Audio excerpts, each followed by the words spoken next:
The following show and broadcast is a production of Better Savannah, an independent expenditure committee dedicated to better policy outcomes at the state and local level. The views, opinions, and statements made by the hosts and/or their guests do not necessarily reflect the views of Better Savannah.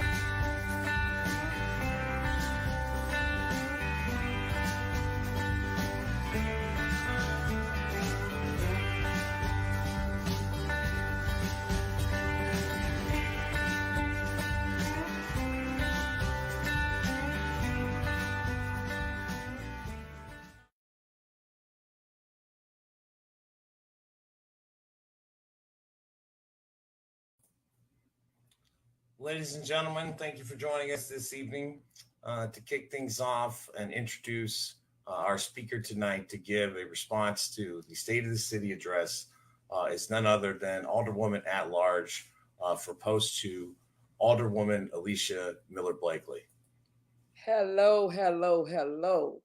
Chuck, thank you so much for having me on tonight. Savannah. I need y'all to share this. Share. Let people know what's going on. The mayor gave his State of the City address tonight, and I sat there with a broken heart because he did not tell the truth. I need you all to listen and take in what Alderwoman Kesha Gibson Carter is about to tell you, because everything that she's about to tell you is what God loves, and that is the truth. The mayor said some things about us having grievances on council. Of course, we have grievances on council. Okay? When you look at what happens in the city as a sitting council member, we can't get we can't get anything on the agenda if it's not approved by the mayor and the city manager. Now, nowhere in the United States of America, under any form of government, municipalities, do you see something like that happening. I need y'all to take the time to listen and hear what our 68th mayor, and I said that, our 68th mayor is going to tell you tonight, okay? It's serious, Savannah. It's serious. You know, I tell people all the time, they want us to sit up on that dais and be beautiful and be prim and proper. Well, when Jesus Christ went in the temple and turned it over because of all the corruption, guess what? I feel like I'm in good company, because that's what we got to do down at City Hall. We turning it over. A whole lot of folks was wondering why they not getting certain things in their communities. You're going to find out tonight. With that being said, y'all, I'm going to say this. He publicly said that he voted for T-Splosh. Some of the other council members said they voted for T-Splosh as well. But let me tell y'all something. I ain't telling you what I think. I'm telling you what I know. If we pass, who in their right mind wants to put a tax, I don't care if it's a penny, on citizens coming out of a pandemic? That is nothing more than a tax for certain individuals to make their pockets fatter. Okay? Trust and believe. Vote no. He vehemently said he voted for T-Splosh and gave the reason why he voted for T-Splosh. Because they're going to get the roads fixed in the Highlands, and they're going to get the roads fixed in certain areas of the city. Well, guess what, y'all? That's what Splosh is for. Okay? I'm gonna digress right now, because I'm gonna let our 68th mayor tell y'all exactly what needs to be said in her so eloquent way. I'm telling you. All right. Now she nice, but I'm rough. Deal with it. Because we are doing it for you, John Q. Public. All right. Here she is, y'all. Love y'all. God bless you. Peace out. Share this now.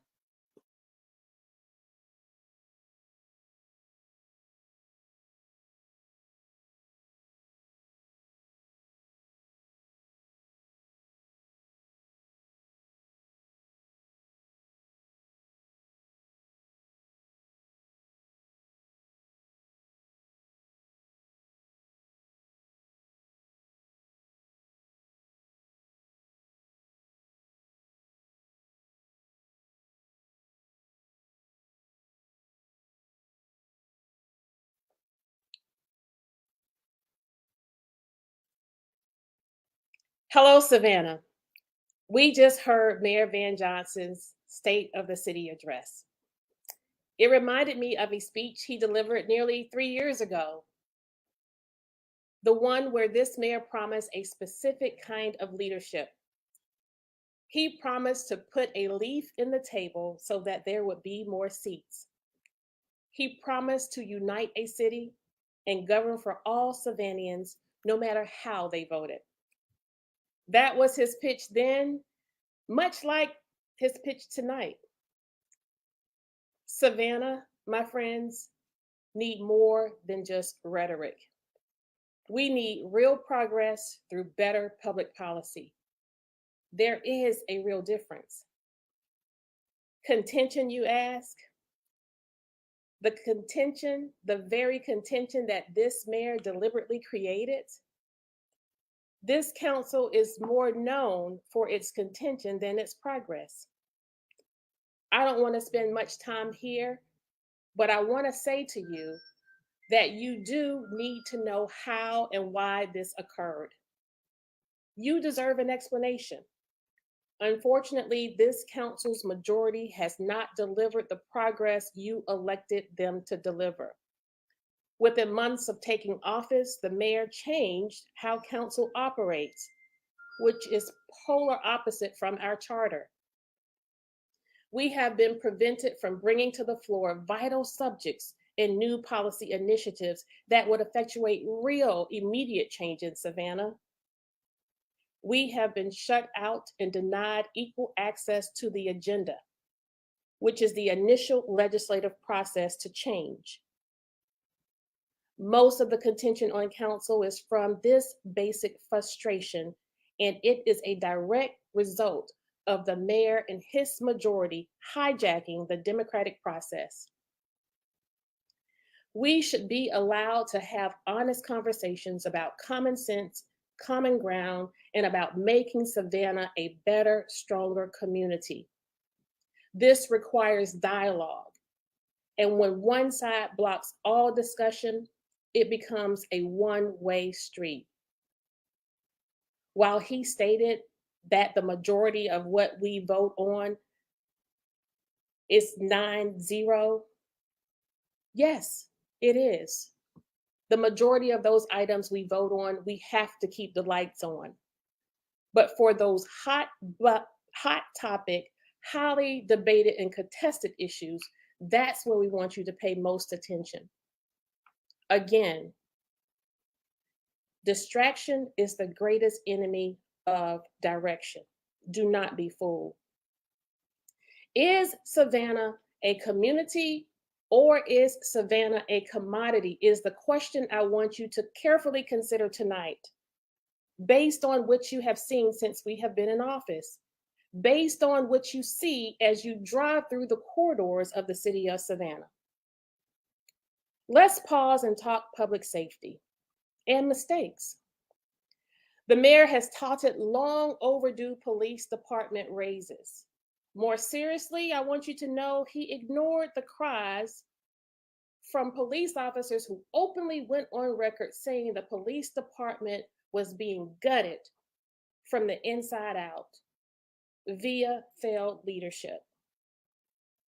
Instead of acting, the mayor extended the tenure of the failed former chief until a federal job could come open. he insulated and protected him while violent crime continued to go up 9% per year. This has set our community back tremendously, not to mention the grief-stricken families who have lost loved ones to senseless gun violence. God bless you. The mayor instead has rushed through $200,000 of city tax dollars to hire a federal prosecutor, no doubt, while ignoring attempts from the district attorney to collaborate to clear the backlog of misdemeanors and felonious acts on the state level. Instead of working together, the mayor chose to maneuver around her, manipulate processes, and gut her office. This administration proudly boasts of its raises to city employees, while attempting at every turn to hide the fact that property taxes have gone up so dramatically that these very employees will not be able to live in Savannah. Their rents are being raised to the extent that they will not be able to pay, that their increases will get in the way of the higher rents they will be facing. The chamber agendas and massive projects. The biggest one, Savannah's largest construction project in the history of our city, the arena. There was a rush by this council to open the arena, a project which should have been deemed infeasible at our arrival. But instead, we went forth during a time of global uncertainty, but failed to complete the necessary parking and roads servicing the arena. Most disturbing, on opening day, well through the first quarter, we hadn't passed our own fire inspection, nor had we received a full certificate of occupancy. And now the truth comes out that the Canal District project, an even more complex and more expensive undertaking, has to be built. The Canal District was never voted on by citizens of Savannah, and it currently has no funding. We have poorly prioritized projects to include bike paths to tie the town, which are very important to some citizens of Savannah. But preserving the most vital piece of history in this community is the Weeping Time land. But it has not been given the proper dignity or respect in honest effort.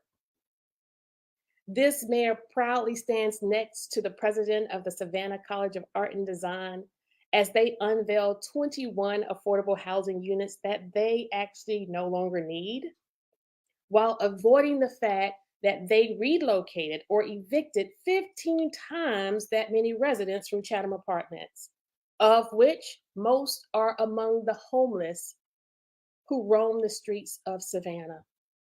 SCAD, while we cannot discount their contributions to Savannah, they own over 170 properties, but pay not a dime in property taxes. And as we routinely hear the mayor say, we're having courageous conversations around pilot fees, those payment in lieu of taxes that many universities throughout the United States contribute to their cities. Again, my friends, rhetoric is no substitute for progress. If SCAD were its own municipality, I submit to you, they would be the 4th largest in Chatham County. And they have no plans to stop growing. Have you seen the 13-story building at the end of River Street? It is long past time for SCAD to come to an agreement for payment in lieu of taxes. We do not seek to be punitive. We do not seek to put out lofty mandates, but what we do want is this entity to pay their fair share so that we are defraying the costs of city services they are increasingly using with the increase to their student population. affordable housing, housing that is affordable, income-based housing. Despite record investments in affordable housing from voter-approved SPLOST from the 2019 referendum, this mayor has been a day late and a dollar short. A day late and a dollar short for the residents who were cleared out of Clearview, the residents who were bounced out of Bayview, and the residents who were cheated out of Chatham Apartments. Recently, this mayor was feeling himself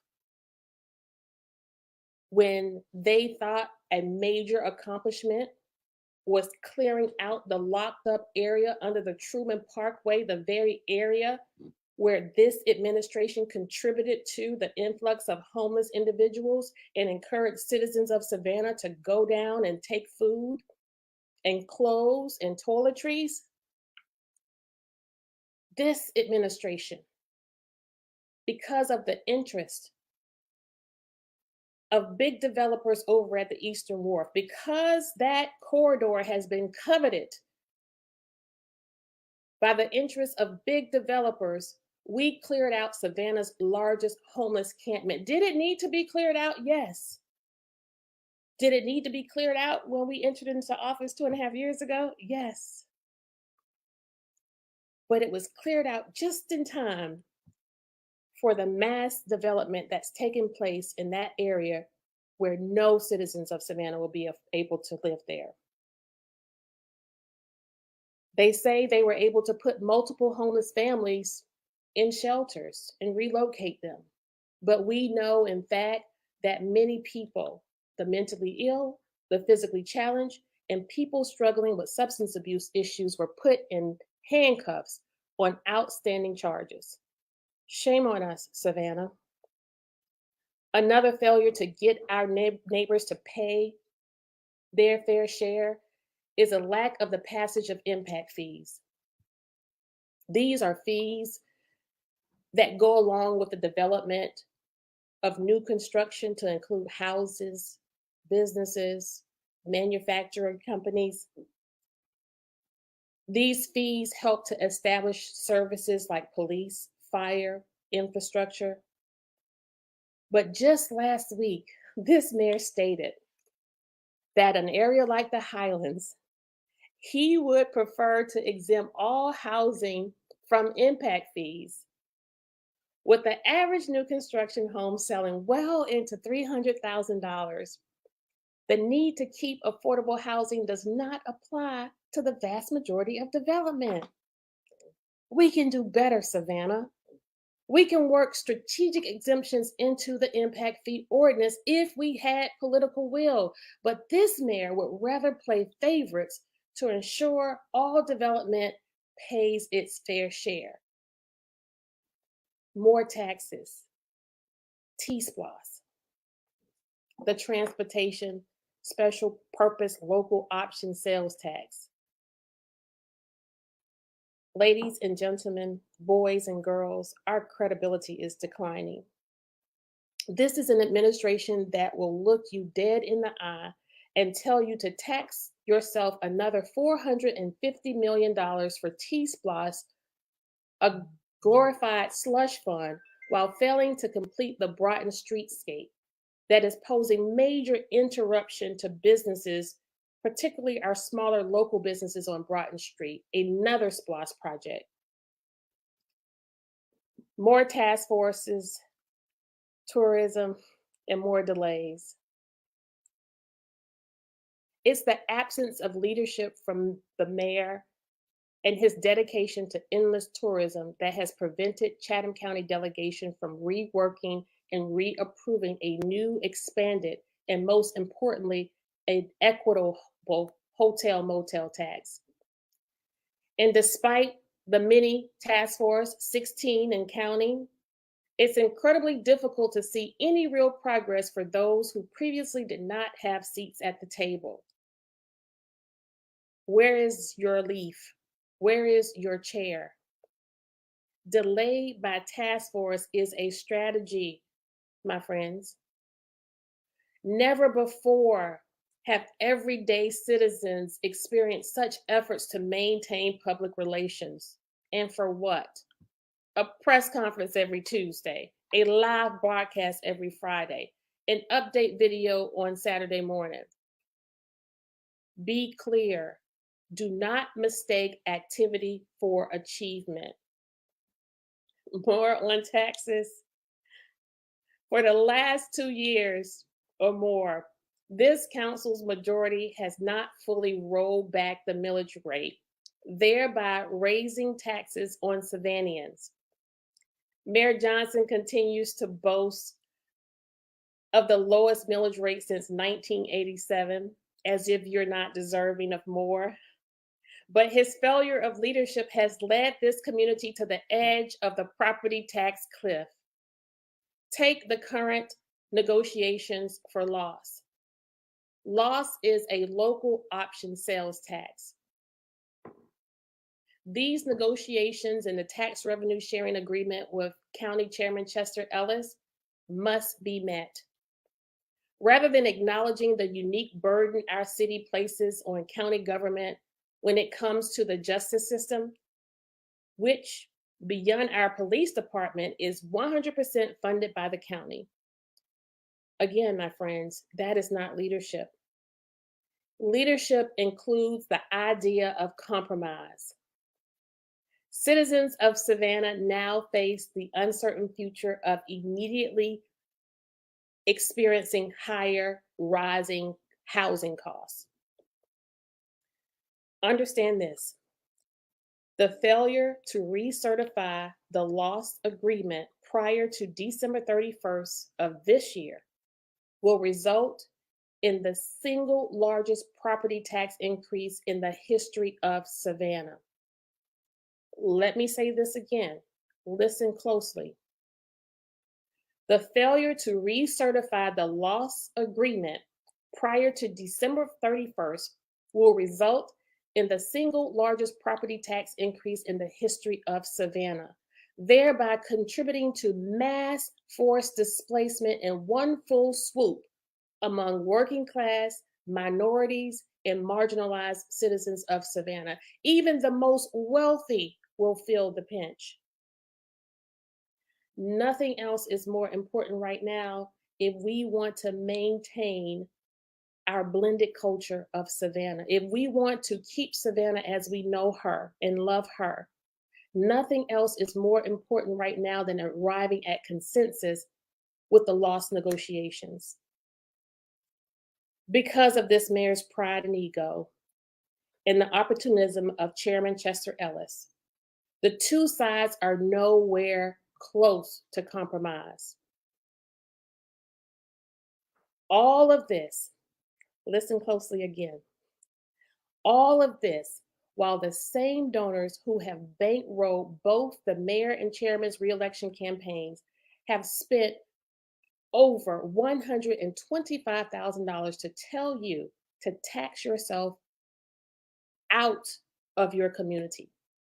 They have spent $125,000 plus on commercials and T-Splosh billboards and T-Splosh yard signs for you to tax yourself more. In closing, I asked the question, is Savannah a community or a commodity? Tonight, we heard the mayor talk a lot about community. Despite the rhetoric, the last 3 years, Savannah has been treated indeed as a commodity. It's past time we start working on community. A community where we make our police department whole by keeping homegrown and department-grown police officers, where we get out of the way of the chief and allow him to hire and retain people who are ready to serve and not ready to shoot. A community where we are serious about reducing homelessness among families with children and not diverting resources to our cherry-picked charities, and to focus more seriously on episodic street homelessness.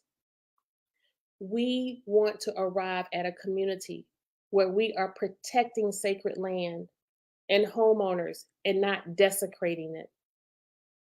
A community where people who were born here, who grew up here, who were raised here, got married here, will be able to afford to leave here. Not one where people are being taxed out of their neighborhoods. We want a community where we bridge divides and not promote and create them. We want a community that's about us, a united Savannah. Listen, we've traveled a long road over the last 2.5 years. It's been a pleasant ride meeting many of you throughout the city of Savannah and all 6 districts. While bumpy sometimes, I want you to know that we are continuing to stay the course, and we will continue to do what we said we were going to do in 2019. We're going to advocate for the issues that are most important to you. We're going to make ourselves accessible to you beyond the corridors of the Gold Dome. And we're going to inspire you to engage, get involved, and own your rightful place in this political environment. Listen, Savannah, it's been a long night. It's been a long week. Stay safe and always know I love you, Savannah.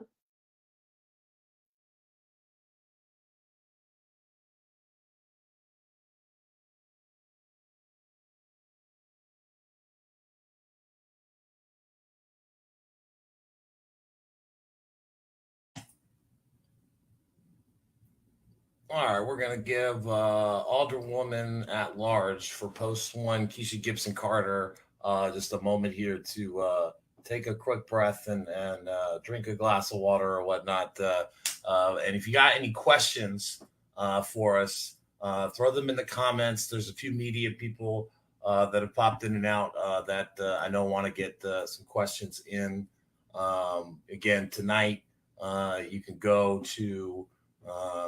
I do feel a little bad. The internet wasn't working all the way in the Cultural Arts Center, so I know that the video is broken up, but you can access, I think, on WTOC's website, the full speech from Mayor Van Johnson, his State of the City speech, and then again, you'll be able to access this live. So if you have questions and you're watching, feel free to throw them in the chat, and I will make sure to get them in.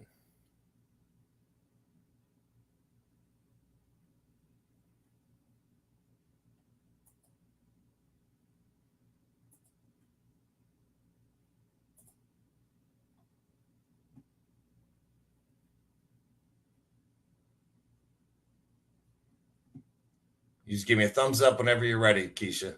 Alderwoman at large, Gibson Carter.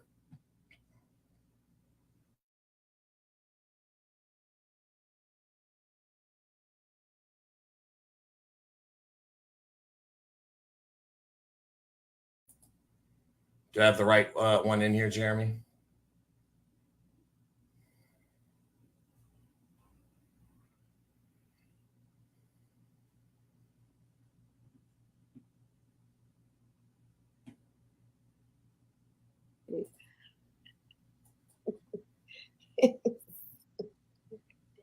So lovely to see you both.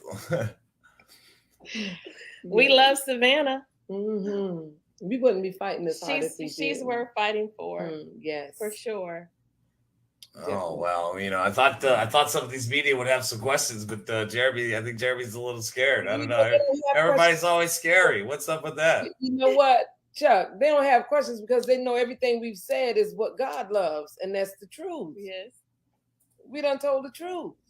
Well, I want to say, if we are still live, I just want to say thanks to you and John McMasters, Better Savannah, for extending your platform and inviting me on to offer these sentiments from my whole heart, and from myself, Alderwoman Miller Blakely, and Bryant Lanier. We are staying the course. We are, in fact, a part of the minority. And when I say minority, I mean minority in vote. And, one of the things I did not make reference to in my message tonight, we love Savannah. We care about Savannah. We are not political climbers. This is my first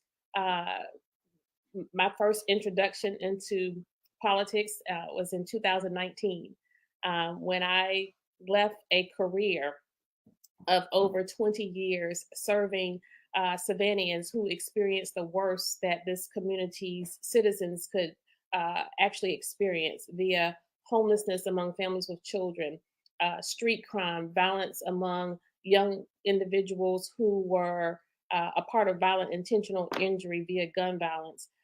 That violence that trickled over to another world where I entered into an arena of working with victims of rape and child molestation. And I had a stint working for seniors who were nutrition insecure.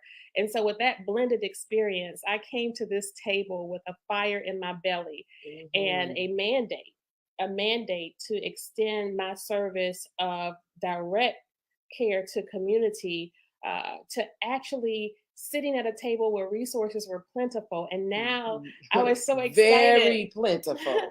I was so you excited. You know what? You don't know what it is until you are sitting at the table. And I guess that's why I'm so upset with what's happening, because I see so many of the other communities suffering, our poor and marginalized communities suffering.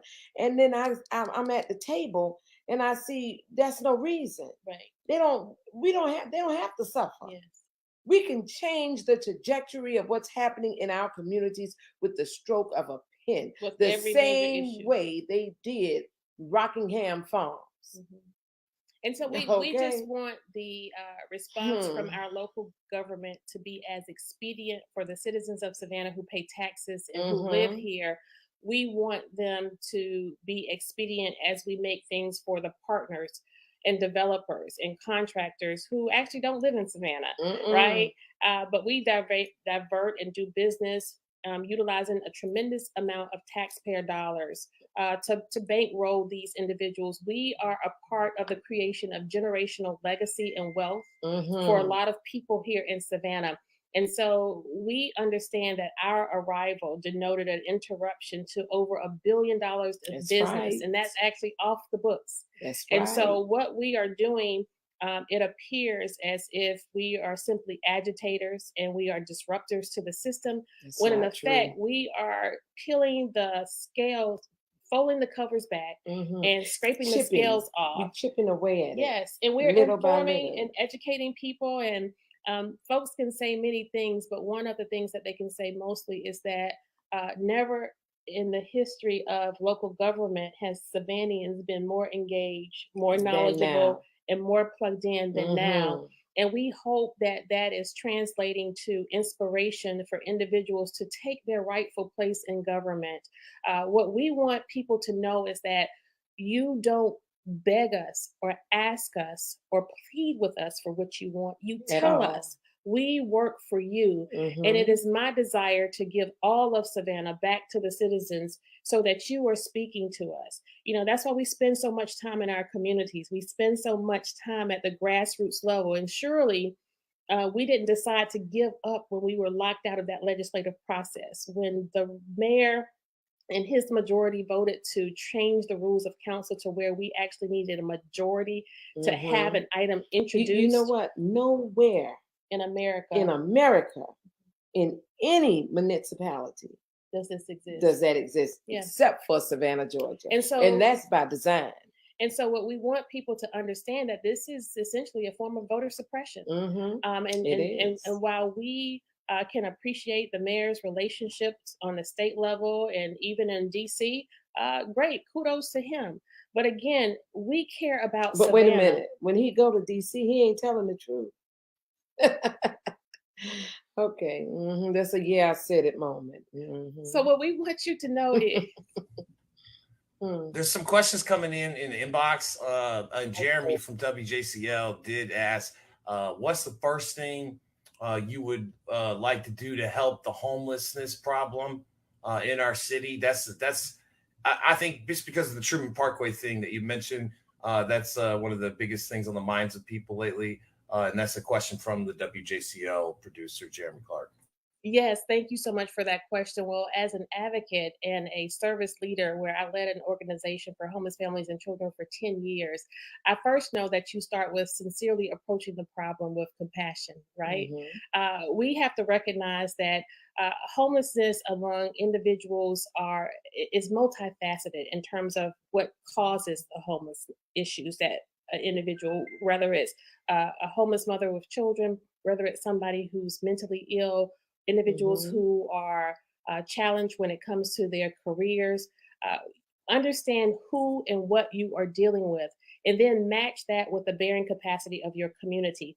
And so, what we have done historically in the city of Savannah and the county of Chatham, we have dedicated resources to our local nonprofit organizations. But, Jeremy, I submit to you that the over 15, almost 20 years ago, when I ran the Interfaith Hospitality Network, now known as Family Promise, for 10 years, the same resources that were in place then have not really expanded much more than 10 years ago, but the resources are nearly 100 times more. And if we are infusing these local nonprofit organizations with millions of dollars at a time via our federal government subsidies and bailouts, we have to make sure that we are holding them accountable. We have to make sure that they are not only creating service opportunities, but they are expanding their bearing capacity. A response to homelessness is not putting a family in a hotel for 30 or 45 days. A response to homelessness with the resources we have received from the federal government is about thinking outside of the box, coming up with new ideas and best practices and borrow ideas from other communities who have done it right. And so I submit to you that we have not done it right here in Savannah. And so the first thing I would do is to pool together the resources of all of our local organizations, identify and learn where we have holes and shortfalls. We know that across the state of Georgia, we have huge deficits and issues when it comes to mental health outreach. That's a big part of our problem here in Savannah. But while it is a state level issue, we need to be working more with our state representatives to make sure that we are focusing directly in that area. We had an opportunity to take the Tybee Depot and expand that area to serve the hard to serve homeless in our community, which was right down the street under the bridge.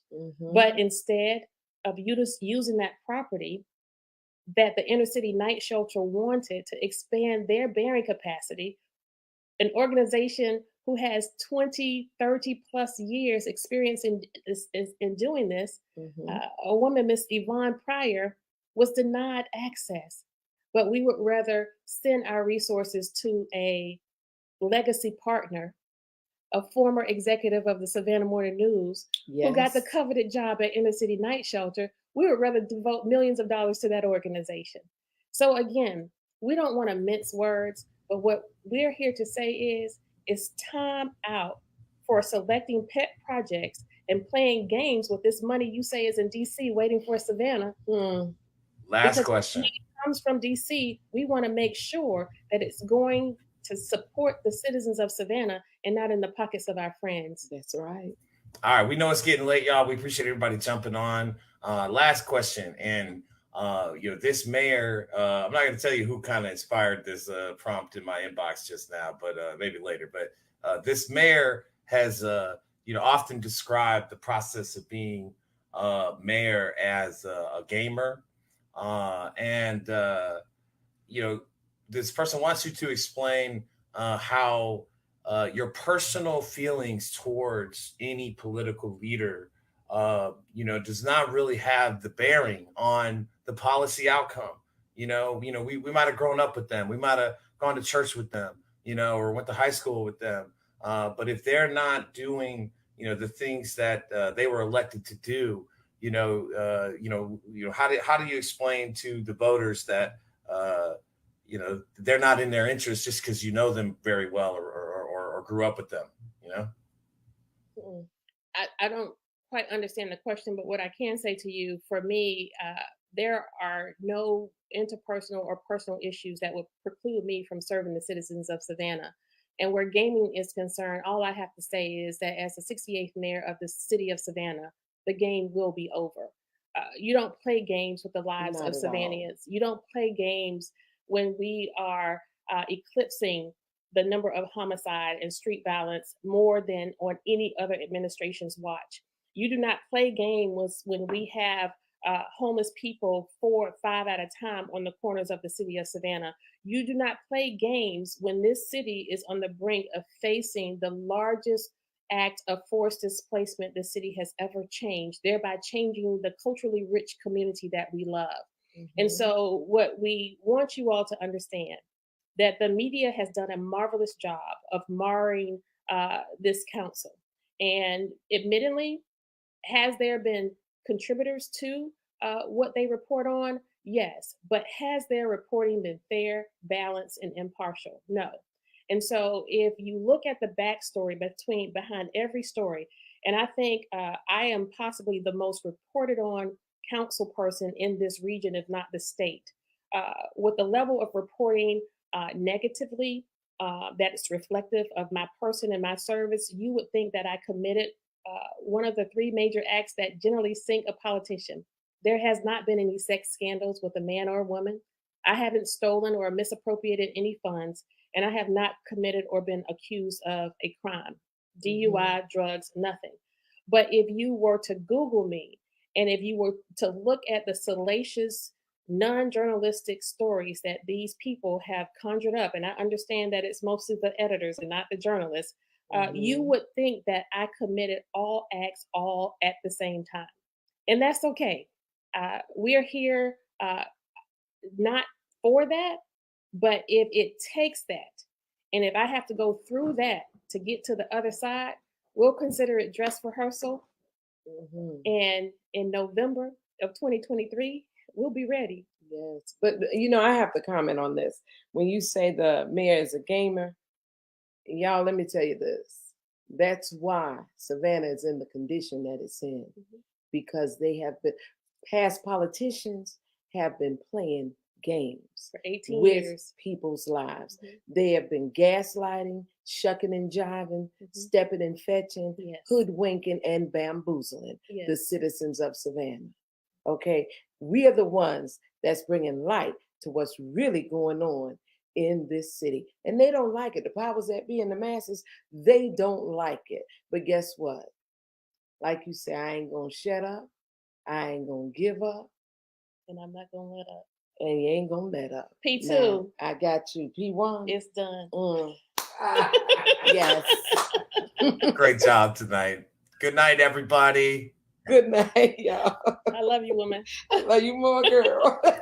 Vote no on the T-Splosh. That's No right. T-Splosh. No T-Splosh. None. Have a good night, Savannah.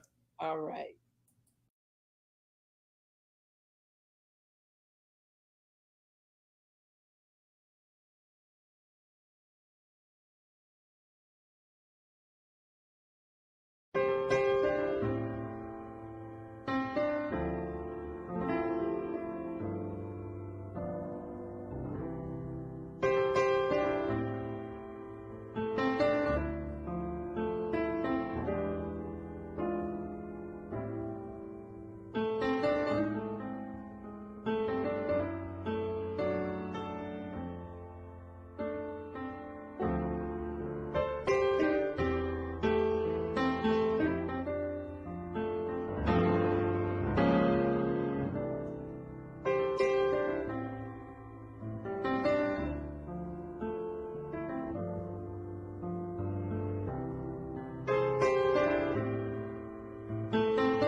I'm not exactly sure about what it is. I'm not exactly sure why it is. But there has been a proliferation of homeless people ruthless neighbors in our streets, in our squares, throughout our community.